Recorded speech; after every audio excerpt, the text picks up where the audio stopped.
और देखिए, ईरान के इजराइल पर ताबड़तोड़ हमलों की खबर आ रही है। तेल अवीव में ईरान ने ताबड़तोड़ मिसाइलें दागी हैं। ईरानी मिसाइल हमलों से तेल अवीव दहल गया है।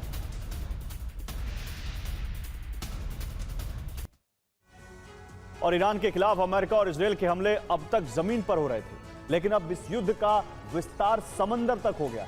ईरान का दावा है कि उसने अमेरिका का घातक युद्धपोत क्षतिग्रस्त कर दिया है, लेकिन इस दावे से अलग अमेरिका ने वाकई ईरान के एक युद्धपोत को जल समाधि दे दी है, जिससे समुद्र में बारूद तैरने लगा है।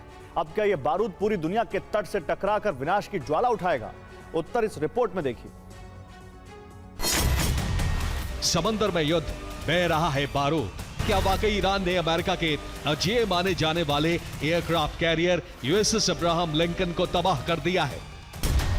अमेरिका ने जानकारी दी है कि अब तक ईरान के 30 से ज्यादा जहाज खाक हो चुके हैं, जिसमें ईरान का सबसे ताकतवर ड्रोन कैरियर भी शामिल है। ईरान का दावा, यूएसएस लिंकन तबाह। उनके मुताबिक आईआरजीसी ने यूएसएस अब्राहम लिंकन पर अचूक हमला किया है, जहां ईरान की सीमा से 340 किलोमीटर दूर यूएसएस अब्राहम लिंकन तैनात था।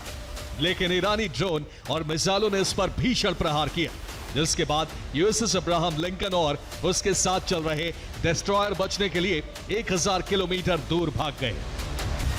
ये पोत है आरिस डेना, जिस पर यूएस ने सबमरीन से हमला किया है, और इस हमले में आरिस डेना पर सवार 80 नावें खत्म हो गए। और ईरान की अमेरिका के खिलाफ कार्रवाई को लेकर सवाल इसलिए उठ रहे हैं क्योंकि ईरान के आसमान पर लगातार B-2 बॉम्बर उड़ान भर रहे हैं, और यही बॉम्बर्स लगातार बंकर बस्टर बॉम्ब गिरा रहे हैं। इनका इस्तेमाल ईरान की अंडरग्राउंड मिसाइल सिटी को तबाह करने के लिए हो रहा है, वो मिसाइल सिटी जो अब पहाड़ों के नीचे महफूज है। इन हमलों का कारण यह भी है कि अब तक अमेरिका ईरान की मिसाइल सिटी की प्रवेश सुरंग तक नहीं पहुंच सका है, जबकि इसी मिसाइल सिटी में हमलों का जवाब देने वाले कमांड सेंटर मौजूद हैं। इसी सिटी में बैलिस्टिक मिसाइल के साइलो हैं, जिनकी भनक तक अमेरिका को नहीं लगी है, और यहीं से इजराइल समेत अरब के देशों पर हमले के लिए मिसाइल लॉन्च हो रही हैं। सेंटकॉम के कमांडर एडमिरल ब्रैड कूपर के मुताबिक अब तक ईरान के 30 से ज्यादा जहाज नष्ट हो चुके हैं, जिससे ईरान की निगरानी और हमलावर क्षमता को बड़ा झटका लगा है।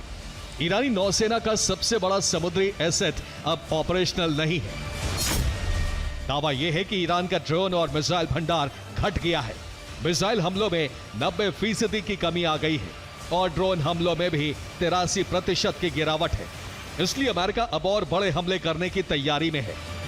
और अमेरिका की सेंट्रल कमांड के मुताबिक ईरान में बारूदी तबाही का मंजर यह है कि महज 72 घंटे में ईरान के अंदर 200 से ज्यादा हमले हो चुके हैं। इन हमलों में ईरानी सेना के ठिकाने पूरी तरह नष्ट कर दिए गए। ईरान की स्पेस कमांड के आसपास भी भीषण हमले किए गए। ईरान के पोर्टेबल और ओपन लॉन्चर्स को भी नष्ट कर दिया गया। दावा है कि इन्हीं हमलों की वजह से ईरान की ताकत घट गई है।